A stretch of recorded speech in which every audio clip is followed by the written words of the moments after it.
ಸ್ನೇಹಿತರೆ, ನೀವೀಗ ನೋಡುತ್ತಿರುವುದು ಕನ್ನಡದಲ್ಲಿ ಸಾಲಿಡ್ ಎಡ್ಜ್ ಟ್ಯುಟೋರಿಯಲ್ಗಳ ಸರಣಿ. ನಮಸ್ಕಾರ ಸ್ನೇಹಿತರೆ, ಕ್ಯಾಡ್ ಕ್ಯಾಂಪ್ ಕನ್ನಡ ಚಾನೆಲ್ಗೆ ನಿಮಗೆಲ್ಲ ಆತ್ಮೀಯವಾದ ಸ್ವಾಗತ. ನಾನು ನಿಮ್ಮ ನಿತಿನ್ ಹೆಗಡೆ. ಸ್ನೇಹಿತರೆ, ಈ ಸಂಚಿಕೆಯಲ್ಲಿ ನಾವು ಇಲ್ಲಿರುವ ಐಸೋಮೆಟ್ರಿಕ್ ಡ್ರಾಯಿಂಗ್ ಅನ್ನು ಅತ್ಯಂತ ಸುಲಭವಾಗಿ, ಸರಳವಾಗಿ, ಕೇವಲ ಒಂದೇ ಪ್ರೊಟ್ರೂಷನ್ ಮುಖಾಂತರ ಸಾಲಿಡ್ ಮಾಡೆಲ್ ಆಗಿ ಕ್ರಿಯೇಟ್ ಮಾಡೋಣ. ನೋಡಿ, ಇಲ್ಲಿಂದ ಇಲ್ಲಿಗೆ 120 mm ಇದೆ. ಇದರ ಎತ್ತರ 40 mm, ಇಲ್ಲಿಂದ ಇಲ್ಲಿಗೆ 30 ಅಂತ ಇಲ್ಲಿ ಕೊಟ್ಟಿದ್ದಾರೆ. ಇದರ ರೇಡಿಯಸ್ 30 mm. ಇದರ ಮಧ್ಯದಲ್ಲಿ 20 mm ಡಯಾಮೀಟರ್ ನ ಒಂದು ಹೋಲ್ ಇದೆ. ಈಗ ಸಾಲಿಡ್ ಎಡ್ಜ್ ಸಾಫ್ಟ್ವೇರ್ ಅನ್ನು ಓಪನ್ ಮಾಡೋಣ. ಸಾಲಿಡ್ ಪಾರ್ಟ್, ಪ್ರೊಟ್ರೂಷನ್, ಈ ಒಂದು ರೈಟ್ ಪ್ಲೇನ್ ಅನ್ನು ಸೆಲೆಕ್ಟ್ ಮಾಡೋಣ. ಈಗ ರೆಕ್ಟಾಂಗಲ್, ಈ ಲೈನ್ ಮೇಲೆ ಕ್ಲಿಕ್ ಮಾಡಿ ಇಷ್ಟು ದೂರ ಹೋಗಿ ಅದನ್ನ ವಾಪಸ್ ಕೆಳಗೆ ಬನ್ನಿ.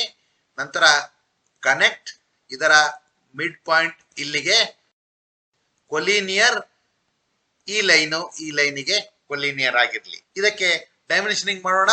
ಸ್ಮಾರ್ಟ್ ಡೈಮೆನ್ಷನ್, ಇದು 120, ಹಾಗೆ ಇದು 40. ಇದಾದ ನಂತರ ಇಲ್ಲಿ ನೋಡಿ 20 mm ಡಯಾಮೀಟರ್ ನ ಒಂದು ಸರ್ಕಲ್, ಹಾಗೆ 30 mm ರೇಡಿಯಸ್ ನ ಇನ್ನೊಂದು ಸರ್ಕಲ್. ಈಗ ಸರ್ಕಲ್ ಡಯಾಮೀಟರ್ ನಲ್ಲಿ 20 ಅಂತ ಎಂಟರ್ ಮಾಡಿ ಅದನ್ನು ತಂದು ಇದರ ಮಧ್ಯ ಬಿಂದುವಿನಲ್ಲಿಡಿ.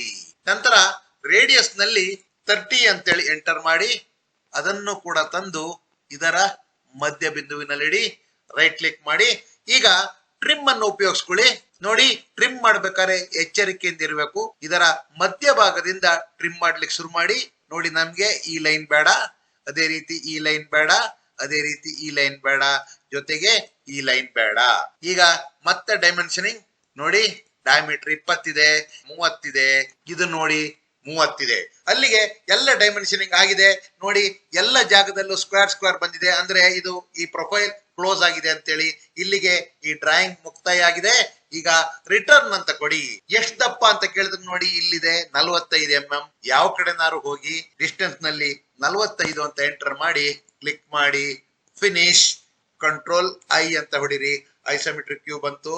ನಂತರ ಎಡ್ಜ್ ಬಾರ್ ನಲ್ಲಿ ರೈಟ್ ಕ್ಲಿಕ್ ಮಾಡಿ ಹೈಡ್ ಆಲಿಗೆ ಹೋಗಿ ರೆಫರೆನ್ಸ್ ಪ್ಲೇನ್ ಕೊಡಿ, ಮತ್ತೆ ಫಿಟ್ ಅಂತ ಕೊಡಿ.